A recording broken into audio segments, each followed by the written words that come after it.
खेलो India कार्यक्रम के तहत खेलों को बढ़ावा देने के उद्देश्य से कॉलेज प्रबंधन की वार्षिक बैठक इस वर्ष भी संपन्न हुई। बैठक की अध्यक्षता कॉलेज के प्रेसिडेंट तपन आचार्य ने की। उन्होंने कहा कि खेलों से छात्रों में अनुशासन, नेतृत्व क्षमता और टीम भावना विकसित होती है। इसलिए कॉलेज खेलों को शैक्षणिक गतिविधियों के समान महत्व देता है। आचार्य ने बताया कि खेलो इंडिया जैसी योजनाएं युवाओं को राज्य और राष्ट्रीय स्तर पर आगे बढ़ने का मंच प्रदान करती है और कॉलेज का उद्देश्य प्रतिभाओं को प्रारंभिक स्तर से पहचान कर उन्हें प्रोत्साहित करना है। बैठक में खिलाड़ियों को बेहतर सुविधाएं देने, खेलों के विकास और कॉलेज स्तर पर प्रतियोगिताएं के आयोजन पर चर्चा की जाएगी। आगामी सत्र में विभिन्न खेल प्रतियोगिताएं आयोजित की जाएगी तथा खिलाड़ियों के लिए ट्रेनिंग, जिम उपकरण और स्पोर्ट्स किट हेतु विशेष बजट स्वीकृत किया गया है।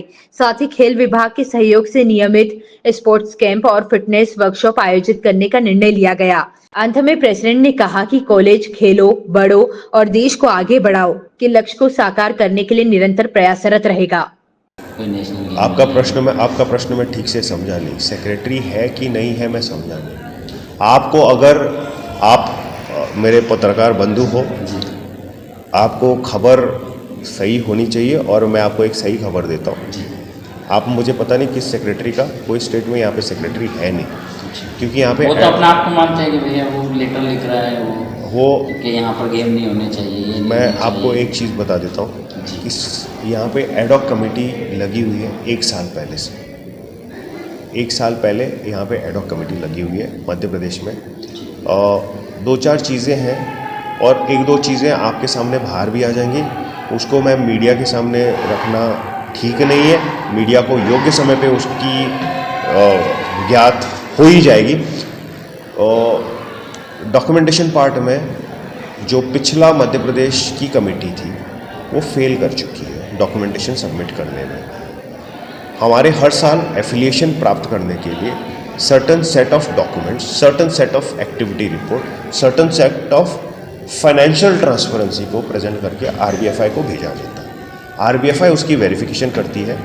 आरबीएफआई हम सेंट्रल बॉडी वाले वेरीफाई करते हैं इसमें प्लस माइनस क्या है। उसके बाद अगर माइनस है तो उनको उतना समय दिया जाता है कि उस समय के दौरान उनका रिप्लाई करें। शो कॉज नोटिस जिसको बोलते हैं, शो कॉज नोटिस बोलो या इंटीमेशन लेटर बोला जाता है, प्यार से तो इंटीमेशन लेटर भेजा जाता है। ये सारी क्रियाएं करने के बाद भी वो पिछली कमेटी फेल हो गई। मेरे लिए आज के वक्त कोई सेक्रेटरी मध्य प्रदेश में पेपर पे आप पूछोगे तो पेपर पे है नहीं, और मैं वही बात करूंगा आपके सामने जो पेपर पे आज मेरे सामने कोई सेक्रेटरी है नहीं। ज्ञात अज्ञात व्यक्ति मेरे पास काफ़ी लोग हैं मध्य प्रदेश में।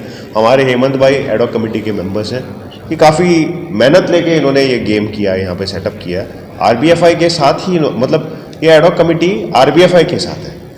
मध्य प्रदेश का अब तक कुछ बना नहीं है। एडॉक कमेटी जब तक फुल पावर में रहती है, एक्सटेंशंस लेके जब एडॉक कमेटी फंक्शनल होती है।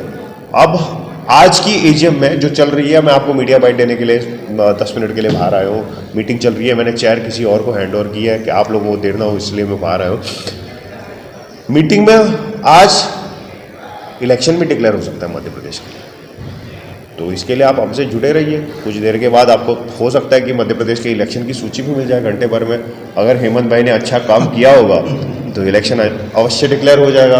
और जो फिर डेमोक्रेटिक तरीके से, लोकतंत्र गणतंत्र तरीके से उस इलेक्शन में सहभागी होना चाहते हैं, हम किसी को रोकेंगे नहीं। वो अपनी क्षमता खुद दिखाएं कि वो इलेक्ट होके वापस कहीं पे भी आने के लिए खुला है। जो कानून और कायदे में रह के हम जो नेशनल स्पोर्ट्स पॉलिसीज़ को फॉलो करते हुए ये प्रक्रिया करेंगे। ये एक एजेंडा का विषय नहीं है अब तक। एजेंडा जो है इलेक्शन का हमने ईसी मीटिंग में क्लियर कर चुके हैं हम, बट एक फॉर्मेलिटी होती है कि जनरल बॉडी के सामने उसको रख के क्लियर किया जाए। सर